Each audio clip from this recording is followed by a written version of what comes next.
Ini membantu dalam hari dari mana-mana kita. Okey. Ketuk 10 kali. 1, 2, 3.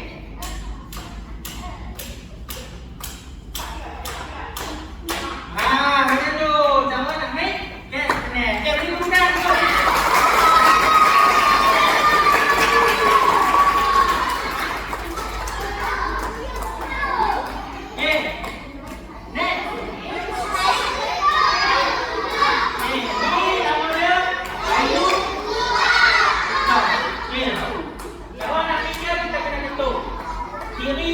Kiri kanan ataupun kanan kiri kanan, mana-mana pun boleh.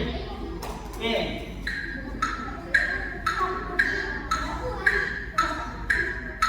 Dia bunyi TikTok kan? Okey, yang ni saya guna panggil darjah 3. Jadi.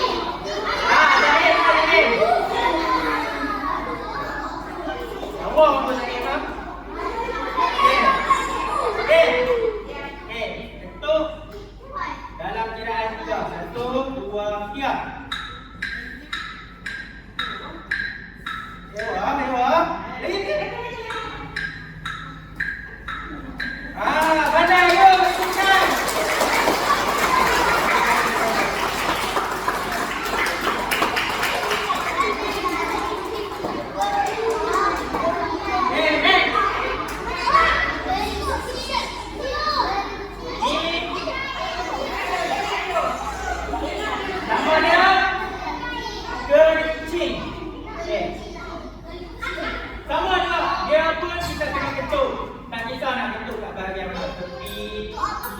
Semua dia bunyi sama saja.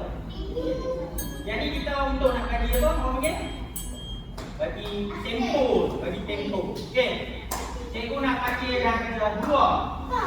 Cari pakai lah. Mai cari pakai lah.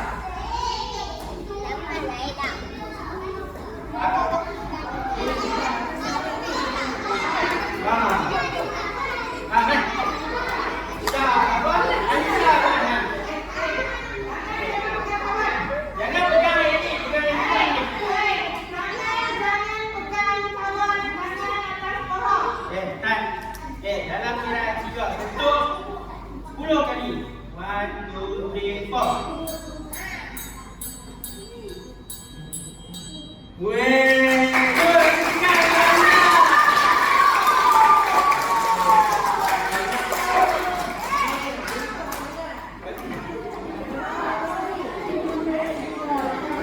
Okey, sekarang kita dah masuk kepada musik yang lebih mencabar.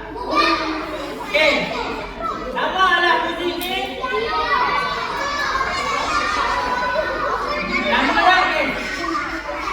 Tak. Okey. Nama alat muzik ni, nama dia melodian.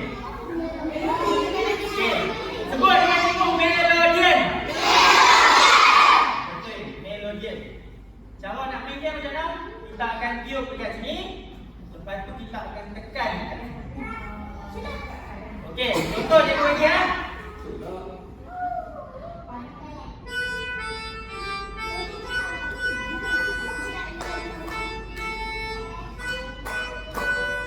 Macam tu. Okey. Yang ni yang akan main dengan cikgu Asma Mariam. Jadi dia nak panggil Asma. Baik Asma.